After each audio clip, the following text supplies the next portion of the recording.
এরপরে প্রশ্ন হলো, ছুটে যাওয়া নামাজের রাকাতগুলো নিজে আদায় করার সময় সূরা মেলাতে হবে কিনা।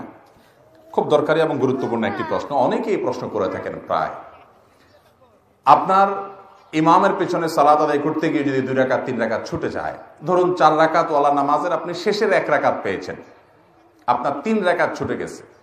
এখন এই রাকাতগুলো আপনি কিভাবে আদায় করবেন? এখানে 2টা দিক আছে, একটা হলো কেরাত পাঠ, আরেকটা হলো বৈঠক।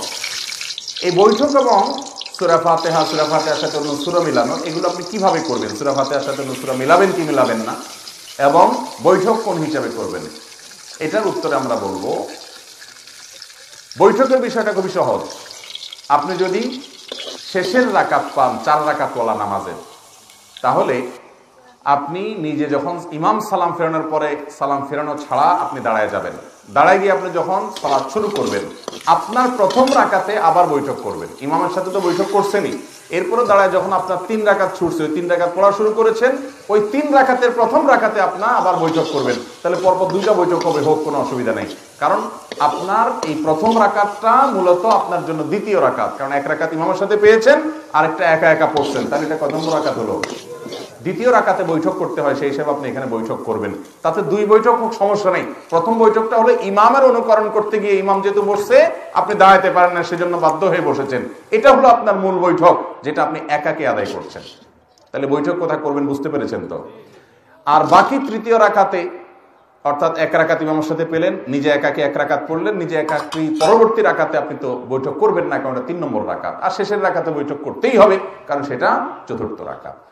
মাগরিবের নামাজ যদি হয়, তাহলে এমনও হতে পারে যে 3 রাকাতে বৈঠক হতে পারে কি পারে না। কেউ যদি মাগরিবের শেষের রাকাত পায়, তাহলে ইমামের সাথে বৈঠক তো করতেই হবে। তার 2 রাকাত ছুটছে, তাহলে সেই 2 রাকাতের প্রথম রাকাতে আবার বৈঠক করা লাগবে কি লাগবে না? কেন লাগবে? কারণ সিরিয়ালে এটা কত? দ্বিতীয়। তা দ্বিতীয় হওয়ার কারণে বৈঠক করতে হবে। তাহলে একবার ইমামের সাথে বৈঠক করছে, ওইটাতে বৈঠক করার কথা ছিল না প্রথম রাকাত, কিন্তু যেহেতু ইমামের সাথে ছিল এই জন্য বৈঠক করতে হয়েছে। আবার নিজের প্রথম রাকাতে বৈঠক করেছে, কারণ সিরিয়ালে দ্বিতীয়।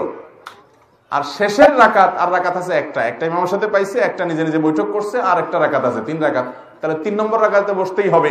তাহলে মাগরিবের 3 রাকাতে বৈঠক হতে পারে, এমনও সিস্টেম হতে পারে। তাহলে বৈঠকের বিষয়টা ক্লিয়ার, ঠিক আছে? এবার আসেন সূরা মিলানো। সূরা মিলানোর জন্য ওলামা একরাম এবং ফোকাহ একরামের 2টি মত আছে। অনেক ওলামা একরাম বলেছেন, ইমামের সাথে যে নামাজগুলো ছুটে গেছে, 3 রাকাত 2 রাকাত, যেগুলো ছুটে গেছে পায় নাই, সেই নামাজগুলো যখন মুক্তাদি পরবর্তীতে ইমাম সালাম ফেরানোর পর তিনি দাঁড়িয়ে একা একা আদায় করবেন, এগুলো তার সালাতের শেষ অংশ। অনেক ওলামা একরাম ফোকাহ একরাম বলেছেন শেষের রাকাত।